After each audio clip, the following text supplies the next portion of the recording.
nɛgɛ ɲɛ 17 tana gosira Kajulukaw fɛ Sikaso mara la ani Bamako o waati kelen bɛ bɛn wulanɛgɛ ɲɛ 1 ma Washington DC Amérique jamana faaba kɔnɔ. Bi tarata avril kalo tile 15 san 2024 kunnafoniw la kumabaw bɛna tali kɛ ninnu de kan.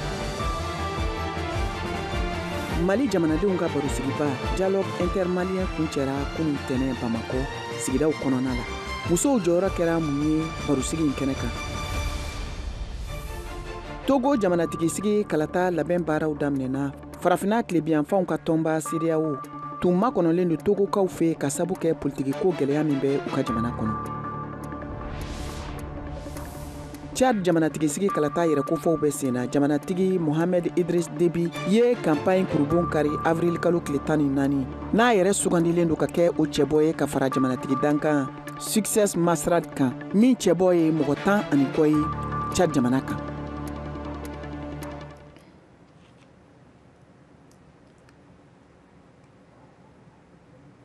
Mali jamana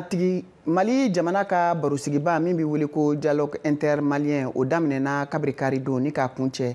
kunun tɛnɛ Bamako sigidaw kɔnɔna la. Nin barosigi min ni a tun sigira malidenw ni ɲɔgɔn cɛ a bakuruba la kumaw fanba de ye tali kɛ min kan walasa an ka se k'o kunnafoniw ɲɛdɔn. VOA Banbara tɔgɔ la Mohamed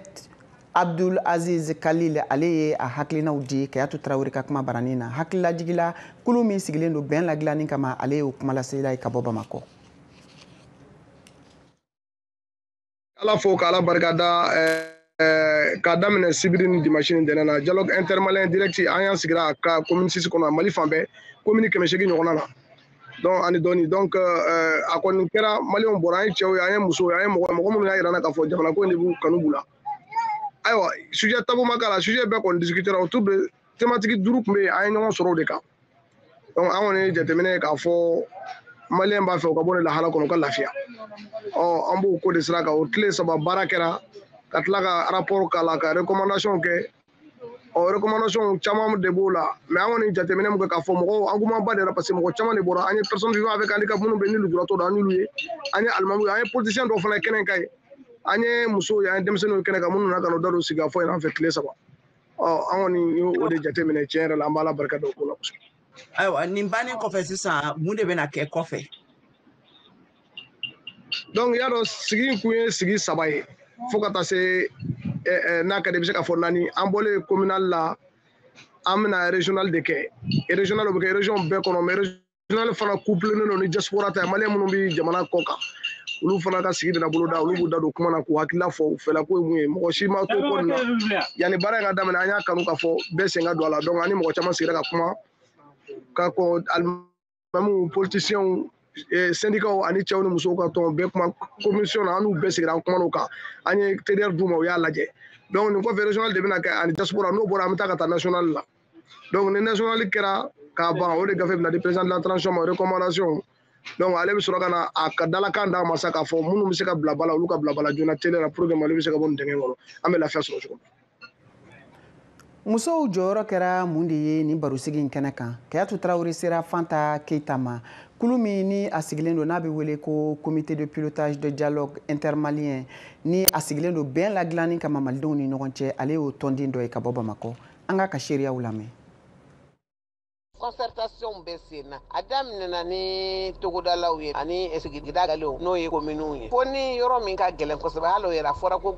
o commandantw ka fɛɛrɛ sɔrɔ a la o sigidagale mɔgɔw olu sigira ka kuma tiɲɛ don n'a ko fɔsɔnw bɛ fɛn fana bɛɛ ka faamuyali cogoya tɛ kelen ye hali bi dɔw hakili ma lakunu musow ka jɔyɔrɔ ko la peut-être i bɛ taa sɔrɔ o yɔrɔ dɔw la mɔgɔ dama komi ye kulu in tɔnden ye i ye kulu in muso bangana dɔ ye yala Mali musow ye welekanw jaabi wa u cayara nin dagakɔrɔ marayɔrɔ masigiw kɔnɔna na wa. An ye jateminɛ kɛ k'a lajɛ parce que an tun bɛ ka jɔrɔ est-ce que u bɛna musow wele wa ni musow ma wele kuma bɛ kɛ tɔ ka jɛ nka fɔ ko cɛw sigilen bɛ ko musow bɛ maloya ou bien u bɛ siran k'u kɔnɔ ka fɔ ayi an taara commune damadɔ la Bamakɔ kɔnɔna yan nɔ Kulikoro président yɛrɛ bɛ mɔgɔw ɲɛ kulu an y'a sɔrɔ musow bɛ yen musow bɛ k'u jɔyɔrɔ fa o y'an nisɔndiya comité de pilotage mɔgɔw taara yɔrɔ bɛɛ olu ye déléguéw ye anw tɛ taa baara kɛ dɛ anw bɛ taa an sigi de ka kɔlɔsili kɛ k'a lamɛn ka préfetw dɛmɛ ka commandantw dɛmɛ fo na régionalw fana sera ka na gouverneur dɛmɛ tɛmɛ ani ka taa Mali kɔ kan. Donc an taara an y'a ye donc fɛn ye baara min kɛ u b'a jaabi bila ka na an b'a dɔn. An nisɔndiyara surtout an balimamuso minnu bɛ kɔrɔn parce que o bɛ faamuya u bɔra cɛw yɛrɛ y'a fɔ a ye na aw ka kuma ni kuma in tɛ fɔ aw kɔ parce que degun min kɛra aw de y'a ye aw de cɛw sara aw de denw sara aw de balimaw sara donc vraiment an balima minnu bɛ kɔrɔn fɛ siya o siya ma bɔ si la u musow u bɔra parce que a kuma fɔ musow jɔyɔrɔ ka ye n'i ye mɛn ko an bɛ fɛ jamana ka bɛn jamana bɛɛ sera kɛ musow kɔ donc o la an taara yɔrɔ o yɔrɔ an y'a ye musow vraiment u cɛsirilen don u y'a k'u ka ko ye parce que musow b'a dɔn ni bɛn sabatira Mali kɔnɔ a hɛrɛ a bɛ se olu de fɔlɔ ni bɛn ma sabati a degun b'olu de. Kɔlɔsi y'a yira n'a k'a fɔ ko Mali politiki kulu dɔw ye danatigɛli kɛ k'a fɔ ko u sen tɛna ye kumaɲɔgɔnya ninnu na o sababu la yala u ka tɔnden musoman ninnu fana sumayara ka ye kɛnɛ nin kan wa politiki musow kun ka ca la wa walima u ma bɔ. Musow bɔra musow participera yɔrɔ dɔw yɛrɛ bɛ muso minnu ye élu ye an y'a sɔrɔ u bɛ centre kɔnɔ u ka parti ka élu de don tila an bɛ yɔrɔ min na bi musow yɛrɛ y'o fɔ hamina wɛrɛ b'anw na min tɛ politiki ko ye anw bɛ lafiya de ɲini donc a ma impact kɛ musow ka bɔli kan musow ma o jate dɛ. Awa mɔgɔ caman fana bɛ yen nɔ i muso dɔw minnu sigilen bɛ tunga fɛ awa dɔw y'a yira k'a fɔ ko kunnafoni ma di u ma ko u balila k'a mɛn de réseaux sociaux ani kunnafoni siraw fɛ o cogo la ten ko u ma wele kɛrɛnkɛrɛnnenya la ka foyi fɔ u ɲɛna e bɛ se ka mun de fɔ u. An b'a corriger kan a dɔw yɛrɛ bɛna taa Mali kɔ kan ka taa Malien de la diaspora u ni cɛw bɛ kuma tiɲɛ don mais a tɛ fɔ ka musow kɔ parce que n'i ye mɛn an bɛ jamana jɔ cɛ ni muso de bɛ jɛ ka jamana jɔ donc n'aw taara kuma bɛ kɛ n'o olu tɛ yen nɔ hali bi a bɛ kɛ tɔ ka. Musow jɔyɔrɔ ye mun de ye kulu in kɔnɔ. Musow ka jɔyɔrɔ ye mun ye min y'a kɔnɔ ka to n'i ye comité in ta fɔlɔ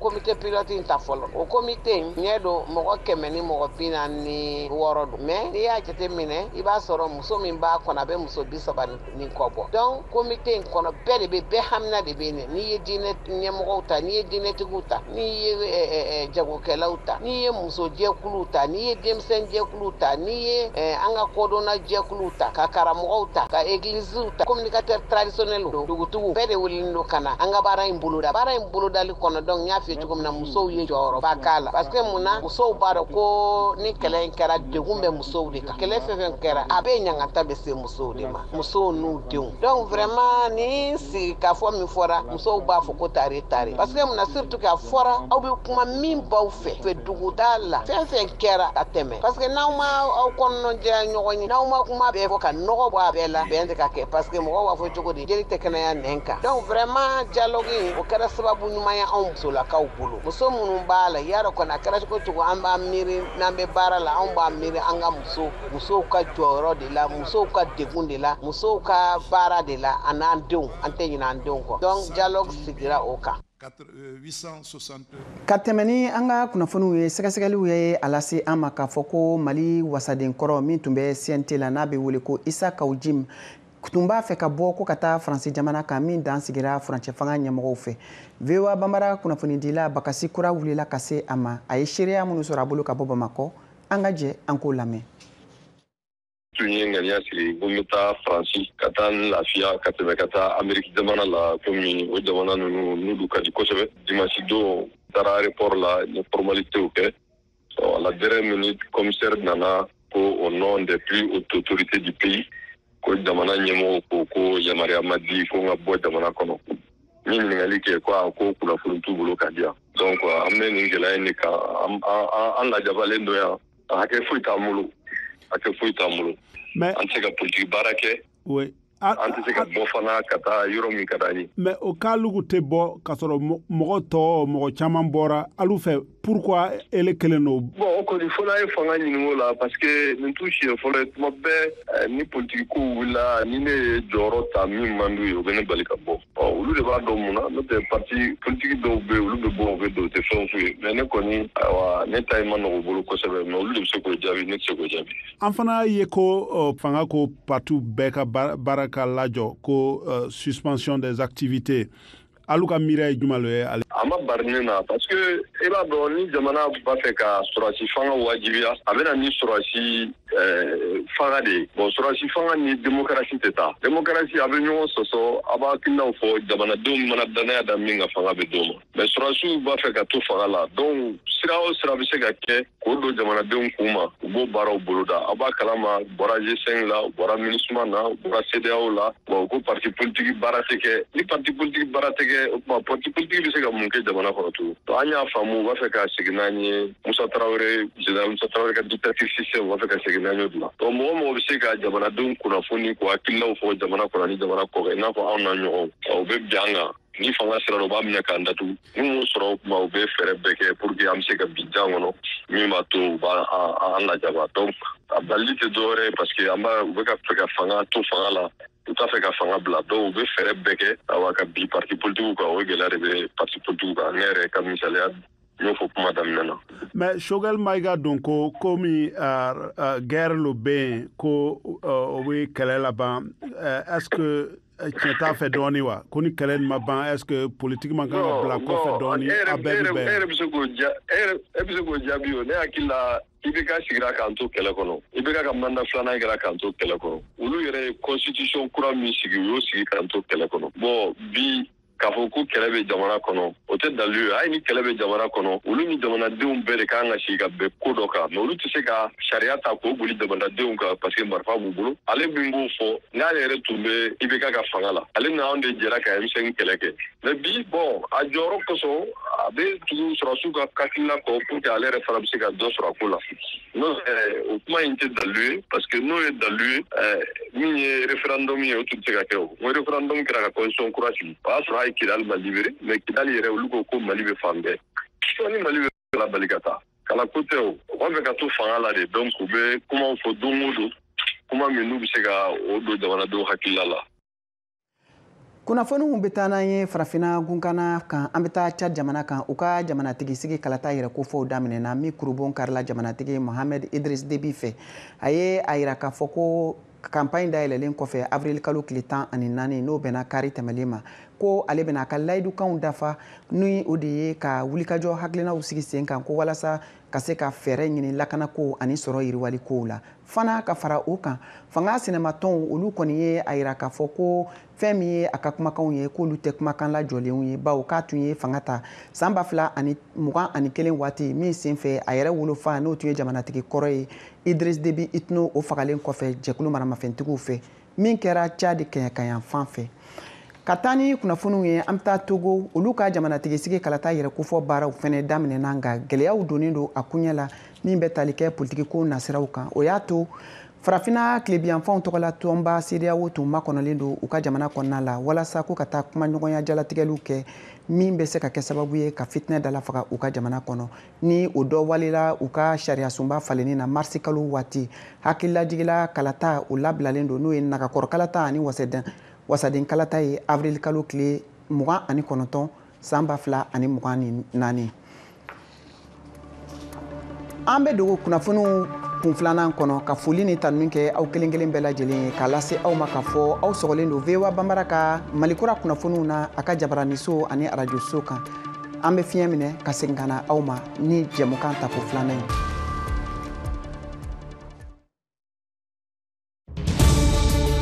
Washington Forum, le rendez-vous hebdomadaire de VOA Afrique à ne pas manquer. Chaque semaine, nous sommes ensemble pour 30 minutes pour décortiquer les grands sujets qui font l'actualité. Avec nos analystes et nos reporters, nous allons au fond des choses. Politique, économie, société, culture. Nous posons le débat et nos analystes sont là pour apporter l'éclairage. Washington Forum, c'est aussi vous, le public. Vous pouvez participer en réagissant au thème de la semaine sur nos réseaux sociaux. La rédaction de VOA Afrique vous donne rendez-vous sur ses chaînes partenaires, son site voaafrique.com et sur ses plateformes numériques pour prendre part à ce forum réalisé dans nos studios à Washington. À très bientôt dans Washington Forum.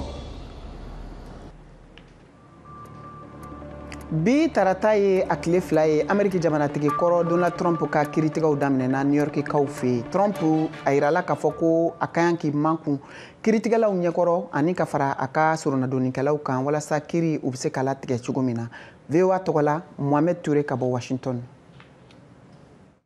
Amerik jamana tariku kono jamana kuntigi kɔrɔ wɛrɛ sima lase kiiritigɛsoba ma ani kiiritigɛ min bɛ kɛ Manhattan kiiritigɛso dɔ la min tɛ ɲɛnajɛ ye o bɛ ka kɛ waati min na n'o ye Trump ka kɛlɛ ye walasa ka segin kabakoman kɛ White House la Novembre kalo kalataw la. Trump ye wele bila siɲɛ caman yuruguyurugu ko nin na New York ko namara don walima bɛnbɛn laɲini min na Démocrates bɛ a laɲini k'a bali ka jamana kuntigi Joe Biden kunbɛn. Nga tiɲɛ wajibiyara a kan tuma min na kiiritigɛla Joan Merchan y'a lasomi i n'a fɔ a bɛ kɛ cogo min na kojugukɛlaw fɛ ko a bɛna taa kiiritigɛso la don o don walima ko a bɛna farati la ka minɛ. Kiiritigɛla Merchan fana ye lasomini kɛ Trump k'a ka cɛsiri tɛmɛnenw kɛlɛ tuma caman na walasa ka ɲɔgɔnyew tiɲɛ ni kunnafonidilaw ye minnu bɛ mɔgɔ kɔnɔna fili ani ka kiiritigɛlaw ka wilikanw. U ladɔnniyalen don mɔgɔ minnu bɛ se ka kɛ kiiritigɛlaw ye n'o ye juré nansarakan na k'u tɔgɔ tɛna fɔ o waati kɔnɔna na ka ɲɛsi nabarako ɲininiw ma walima hali binganiw ma minnu bɛ kɛ u farikolo dafalenw kan. Nin wale nin n'o bɛna daminɛ ko kura bi tarata don o bɛ se ka kɛ fo dɔgɔkun 2 ka kɛ ni Trump ka lafaselibaga dɔ ka fɔ la.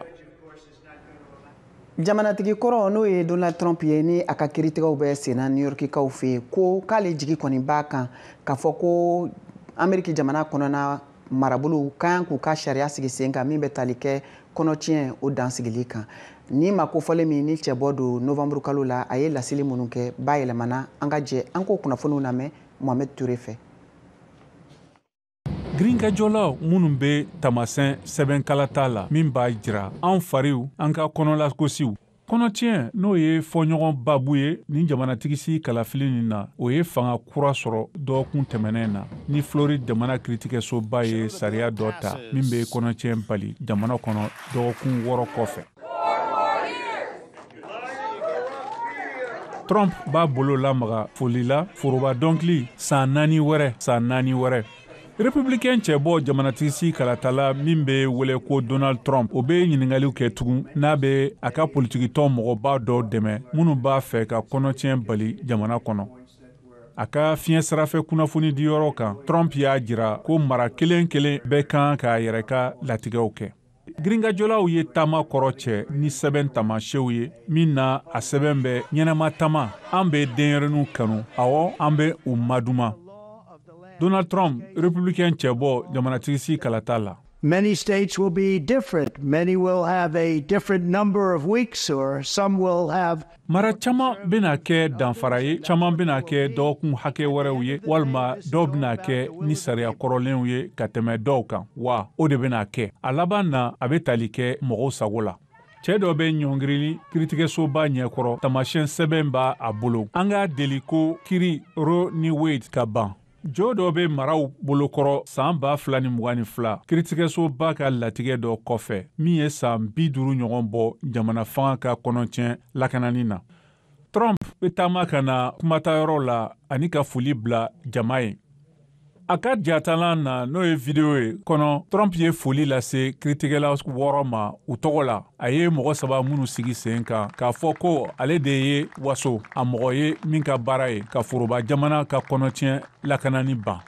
Donald Trump, Republican cɛbɔ jamanatigisi kalata la. My view is now that we have abortion where everybody wanted it from a legal standpoint. Ne hakilina ye ko sisan an ye kɔnɔtiɲɛ sɔrɔ yɔrɔ min na bɛɛ tun b'a fɛ sariya tigɛ la maraw bɛna latigɛ kalata fɛ walima sariya fɛ walima n'a sɔrɔla u fila bɛɛ la wa u bɛ min latigɛ nin ko nin na jamana ka sariya. Joe Biden ye yɛrɛkofɔ kɛ kosɛbɛ bangeko jɔsariyaw kan. A ye layidu ta ko a bɛna foroba fanga ka kɔnɔtiɲɛ lakananiw lasegin minnu latigɛra Roe ani Wade fɛ. Joe Biden, Amerik jamanakuntigi. Folks, if America sends me a Congress that are... Ni Amerik ye Democrat wasabulon ci ma, n bɛ layiduya ta ye ko ne ni Kamala bɛna Roe ni Wade ka ko segin a cogo kɔrɔ la ka kɛ jamana sariya ye. Joe Biden ka boliɲɔgɔn ani jamanakuntigi dankan Kamala Harris ye yɛrɛfɔ ko dɔ ye walasa Trump ka fara ɲɔgɔn kan ni hakilina juguw ye kɔnɔtiɲɛ ko la. Kamala Harris, Amerik jamanakuntigi dankan. How dare cogo di ni ɲɛmɔgɔ suganilenw ja gɛlɛyara ka da la ko u be cogo ɲuman na walasa k'a fɔ musow ye u mago bɛ min na k'a fɔ u ye min bɛ u nafa an k'an ka kɛ jamana ye min dalen bɛ musow la.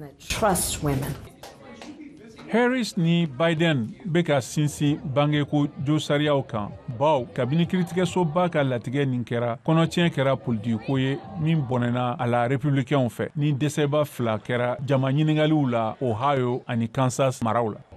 Ni kalata nin kama a kɛra i n'a fɔ Trump b'a ɲini a dɛmɛbagaw fɛ u ka don ko politiki gɛlɛyaw bɛ yen minnu bɛ sɔrɔ maa sabaritilenw ka danfarala kɔɲɔtiɲɛko la. Donald Trump républicain cɛbɔ jamanatigi kalata la. You must follow your heart of this issue, but remember, aw kan ka tugu aw dusukun na nin ko nin na nga aw ka hakili to a la ko aw ka kan fana ka se sɔrɔ kalata la walasa k'an ka ladala ko segin a cogo kɔrɔ la wa tiɲɛ yɛrɛ la k'an ka jamana kisi min ye jamana ye min bɛ ka bin sisan wa a bɛ ɲɛna suma kosɛbɛ. Kɔnɔtiɲɛ kɛlɛbagaw girinkajɔla mun bɛ denmisɛnnin manafɛnw ta u bolo kuma galaman ba fɛ bɛ ka dɔnkili kunna. Ameriki kɔnɔtiɲɛ kɛlɛli jɛkuluba dɔ ɲɛmɔgɔ y'a jira ko a jigi tigɛlen don kosɛbɛ ko Trump ma kɔnɔtiɲɛ balili dɛmɛ. VOA lasigiden Scott Stern ni Mohamed Touré ka lakali ye. États-Unis jamana ani Israel sɔnna ma k'a fɔ ko Iran ye mugujugu min kerun ka taa Israel jamana kan ni a bɛ taa mugujugu 300 ɲɔgɔn na. Kɛmɛdonya o kɛmɛdonya ko 90 ɲɔgɔn bɛ yen minnu ma se k'u taa yɔrɔw lasɔrɔ wa k'o b'a jira k'a fɔ k'olu ye sebagayaba sɔrɔ Israel jamana ani Iran ka ni mugujugu kerun na ka taa u ka jamana kan. Ni kunnafoni ninnu bɛɛ lajɛlen dira VOA ka kunnafonidila min bɛ Ameriki masayaso kɔnɔna la n'o ye Maison Blanche ye Anita Power de ye ni kunnafoniw lase. An ka Moribo Dambele lama kan VOA Bambara tɔgɔ la ka bɔ Washington. Ameriki famayaso ye laseli kɛ karidon ko wulikajɔ fɔlɔ min kɛra Iran ka nin dankarali fɔlɔ in ka ɲɛsin bani Israɛl ma ko a ma sira sɔrɔ fiyewu ka da ka gɛlɛnden minnu cira a fan 99 olu ma se u seyɔrɔ la. Ameriki jamana ɲɛmɔgɔ ale tun bɛ telefɔni na ni duniya jamana ɲɛmɔgɔw ye Situation Room kɔnɔna la. Ameriki famayaso y'a da kunnafonidilaw kulo kan ko Washington tɛ bani Israɛl ka tasarali kokɔrɔma donna. The president has made it clear we do not seek a war with Iran. Biden ka fanga sinsira ka karidon jamanatigi y'a jɛya an tɛ kɛlɛ ɲinina ni Iran ye. Fajirida fɛ bani Israɛl jamana ɲɛmɔgɔw ye u sinsin dankarili in kɔlɔlɔ kan ka ɲɛsin Iran ma ni ale bɛ kan ka mɔgɔ murutilenw minnu ye dankari bani Israɛl la Octobre kalo tile 7 mun nana ni yɔrɔ kofɔlen balawu kɔnɔna la. An ye wagati sɔrɔ ka se ka bɛn ɲɛnama kɛ ka taga ɲɛsin ni dankarili jugu in ma mun bɔra Iran fan fɛ ni mun ye farati ye sisi jugu sɔrɔli kow ma. Ameriki bani Israɛl ani a terilakaw kan ka to ɲɔgɔn bolo yasa ka se ka dan siri ni farati in na. Teheran ale ye layidu ta ko a bɛna tasarali kɛ bani Israɛl ye a ka lasigidenso gosili min kɛ Damas ni kalo daminɛ la. Iran ka lasigidenso duniya jamanaw ka keleya tɔnba la karidon ko dankarili min kɛra ko de kosɔn Iran ye nin waleya in kɛ. A segira kan ko Iran tɛ kɛlɛ ɲinina ni Ameriki jamana ye. A y'a ka kuma laban ni kangaridali ye. Nga ni Ameriki jamana ye kɛlɛ wuli ka ɲɛsin Iran ma a ka jamanadenw walima a ka lakana ni a ka nafasiraw ma Iran fɛnɛ b'a a yɛrɛ makara n b'aw fo. Ɲiningaliba min bɛ yen sisan n'o kɛra Israel fanga ɲɛmɔgɔ la Benjamin Netanyahu o ye Israel bɛna mun de kɛ sisan. Ne hakili la Israel bɛ jateminɛni de la k'a lajɛ a bɛna se ka mun de kɛ nin wagatinin na mun bɛna se ka yɛlɛma don farajalaba a ka kow ye cogoya min na ka d'a kan mun kɛra ani a bɛna jaabi mun di nin koɲa in ma. Wagati min na duniya jamana ɲɛmɔgɔw bɛ hakili jagabɔ la nin koɲa in kan Palestine du caman de bɛ yen olu kɔni bɛ kasara kɔnɔna la ka sababuya kɛ gɛlɛya min bɛ Gaza kan. Modibo Dambele, Anita Powell, tɔgɔ la VOA News, Washington. Senegal jamana kan u ka cakɛda min sigilen don bolominɛnw ladonni ka bɔ kama jamana kɔnɔna la n'a bɛ wele ko Direction Nationale de la Douane olu ye laseli kɛ kunun tɛnɛ k'a fɔ k'u sera ka kiribifɛn min bɛ wele ko cocaïne tɔni caman de minɛ u ka jamana kɔnɔna la kɛrɛnkɛrɛnnenya la a woroduguyanfan ka taa a tilebiyanfan fɛ. VOA ka kunnafonidila ka bɔ Dakar Nama Jara b'an bolo nin waati in na nɛgɛ kan ale bɛna ka na walawalali kɛ an ye. Nama i n'u la.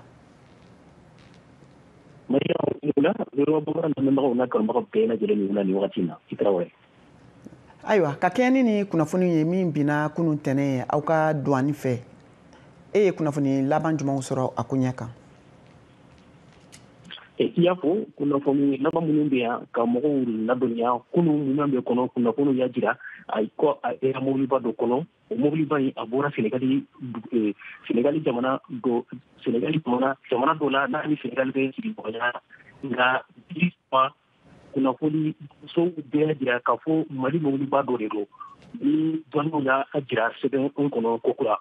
o dɔ bi hakɛ i y'a fɔ cogo min na kilo 1000 ani kilo 330 ni wɔɔrɔ ni tila don 1187,6 kilogrammes n'a nafolo hakɛ ka ca ni seko miliyari 90 ye nin dɔrɔgu hakɛ ɲɔgɔn ma deli ka minɛ fɔlɔ bɔlɔɲɛw fɛ Senegali duguma sira fɛ a jirala ko mobiliba in bolibaga kɔni bolila an bɛ waati min na u n'a ɲinini bɛ ɲɔgɔn na cakɛda min fana bɛ Senegali dɔrɔgu kɛlɛli kama n'o ye Office central de répression du trafic illicite des stupéfiants ye ni sɛgɛsɛgɛliw bɛ ɲɔgɔn na nin wagati in na a sigilen bɛ Dakar douanier kɔni y'a jira ko dɔrɔgu dogolen tun bɛ mobiliba in duguma sakiw kɔnɔ ɲininkaliw bɛ yɔrɔ min sisan Mariam nin dɔrɔgu hakɛ min minɛna mobiliba in kɔnɔ a tun bɛ taa jamana jumɛn na sɛgɛsɛgɛliw kɔni bɛna o yira n na don nataw la Mariam. E yɛrɛ ka jateminɛ la jamana minnu ni Senegal bɛ dancɛ bɔ olu kan ka wulikajɔ fɛrɛ jumɛnw tigɛ walasa mugujugu ni o ye dɔrɔgu kokaini a n'a ɲɔgɔnnaw ye doni farafina gunkana la san ko a tile bi yan fan fɛ bɛ se ka dalafaga? Awa kabini waati jan o kɔlɔsili kɔni tun bɛ sen na jango i n'a fɔ i y'a fɔ cogo min na Senegal ni jamana minnu bɛ dancɛ la i n'a fɔ Mali, Guinée, Gambie, Mauritanie ani Guinée Bissau kɔlɔsili y'a jira ko dɔrɔgu caman bɛ tɛmɛ ni jamanaw fɛ ka bɔ Amérique latine jamanaw na ka taa Europe sisan a ka kan ni jamanadenw n'u ka lakanatigiw ka baara kɛ ɲɔgɔn fɛ dɔrɔgu kɛlɛli kama dancɛw la nka a bɛ komi jamana ninnu cɛsiri kosɛbɛ bawo tuma caman ni fɛɛrɛw sigira sen kan dɔrɔgu kɛlɛli kama o fɛɛrɛw u tɛ taa yɔrɔ jan a ka kan sigikafɔw de ka kɛ lakanatigiw ni jamanadenw ni ɲɔgɔn cɛ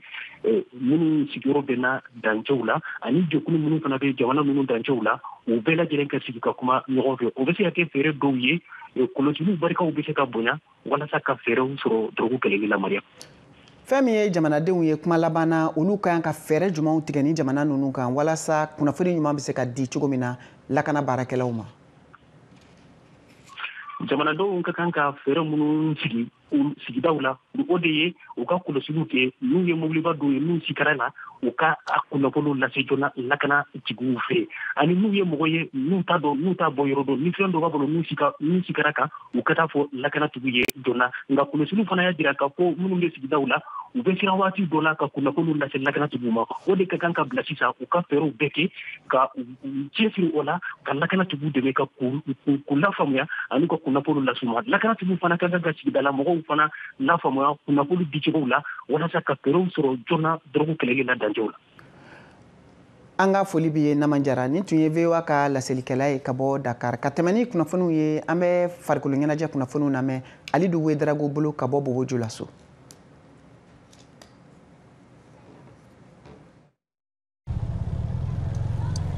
Kami marsi kalo tile 11 ballontan bɛɛ jɔlen don Burkina Faso ka sababu kɛ mankan bi fédération ale ni équipew ni ɲɔgɔn cɛ sigikafɔ sɔrɔla la ballontan bɛ daminɛ sini araba an sera Racing Club ta terrain na k'a filɛ olu labɛnna cogo di olu min t'i lɔyɔrɔ ɲuman na Dirisa Traoré ale olu ka degeli karamɔgɔ ye.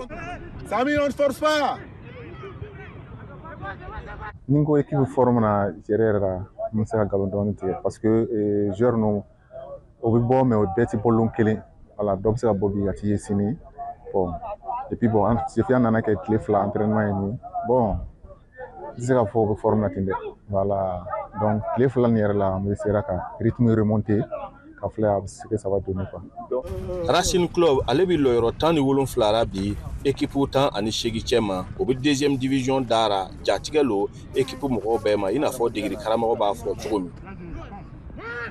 Bon, n bɛ se k'a fɔ jatigɛ bɛ yen voilà parce que an bɛ niveau min na nin ye an ka niveau tɛ an ma kɛ comme ka joueur fana t'anw fɛ mais seulement je crois que kunkolo la le ça n'allait pas voilà donc fo k'an ka kunkolo baara nin kɛ. Ni tolontan cɛnkulu min RCB ye o san 76 ye ɲina ye min bɛ o sɔrɔla ɲina a ɲɔgɔn ma kɛ Kaye o ma jouer deuxième division na Kaye Asimi Da min y'o ka capitaine. Ni ne bɛna dan sigi aw ka bi Malikura kunnafoniw na aw ni ce aw ka kulomajɔ la aw k'an bɛn waati wɛrɛ.